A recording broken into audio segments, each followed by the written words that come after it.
บายดีพี่น้อง Good morning วันนี้นะสิไปวัดสิไปใส่บาตรเด้อพี่น้องเด้อนางมาลาเอ้ยผู้ข้าขอดอกเจ้าแน่ถ้าเจ้าให้บุญได้เท่ากันเดี๋ยวไปวัดพี่น้องเอ้ยเบิ่งดอกไม้คนนี้งามแท้ๆเดี๋ยวไปวัดไปว่า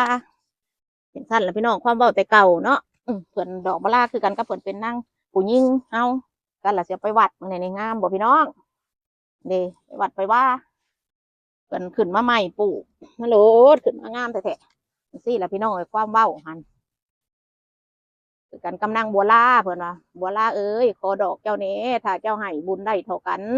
ก็นี่แหละความโบราณเพิ่นขอดอกไม้ไม่เพิ่นสิมันเอาปึบปับเห็นบ่สงกรานต์สงกรีนทับทหารดอกไม้ดอกนี้นะเวลาเฮาเห็นดอกคูณก็บ่เอาแม่นบ่เห็นมันย่านตลาดตะลีที่เฮาบ่เอาหาแต่ดอกงามๆเห็นบ่เฮาก็ว่าเฮาก็ไปเห็นต้นดอกไม้มาลาเอ้ยขอยขอดอกเจ้าแหน่ถ้าเจ้าได้ให้บุญได้เท่ากันเอาสิเอาไปทรงพระเด้อซั่นว่าเอ้าข่อยบ่มีเวลาหลายเด้อพี่น้องอยู่ดีไม่แห้งนี่ความเว้าโบราณของเฮาคันผู้ใดยังน้อยยังหนุ่มมันยังบ่เข้าใจยังบ่จักว่าซั่นบ่แม่นบ่เข้าใจบ่จัก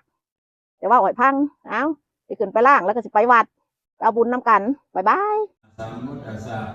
นะโมตัสสะภะคะวะโตอะระหะโตสัมมาสัมพุทธัสสะพุทธังสรณังคัจฉามิพุทธังสรณังคัจฉามิธัมมังสรณังคัจฉามิธัมมังสรณังคัจฉามิสังฆังสรณังคัจฉามิสังฆังสรณังคัจฉามิทุติยัมปิพุทธังสรณังคัจฉามิทุติยัมปิพุทธังสรณังคัจฉามิทุติยัมปิธัมมังสรณังคัจฉามิทุติยัมปิธัมมังสรณังคัจฉามิทุติยัมปิสังฆังสรณังคัจฉามิทุติยัมปิสังฆังสรณังคัจฉามิตติยัมปิพุทธังสรณังคัจฉามิตติยัมปิพุทธังสรณังคัจฉามิตติยัมปิธัมมังสรณังคัจฉามิตติยัมปิธัมมังสรณังคัจฉา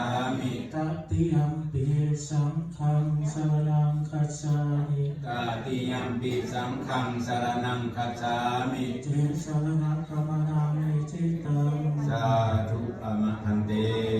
อานาติปาตาเวรมณีสิกขาปัจจังสมาธิยามิอานาติปาตาเวรมณีสิกขาปะทังสมาธิยามิอาทินนาจานาเวรมณีสิกขาปัจจังสมาธิยามิอาทินนาทานาเวรมณีสิกขาปะทังสมาธิยามิกาเมสุมิสาจาราเวรมณีสิกขาปัจจังสมาธิยามิกาเมสุมิสาจาราเวรมณีสิกขาปะทังสมา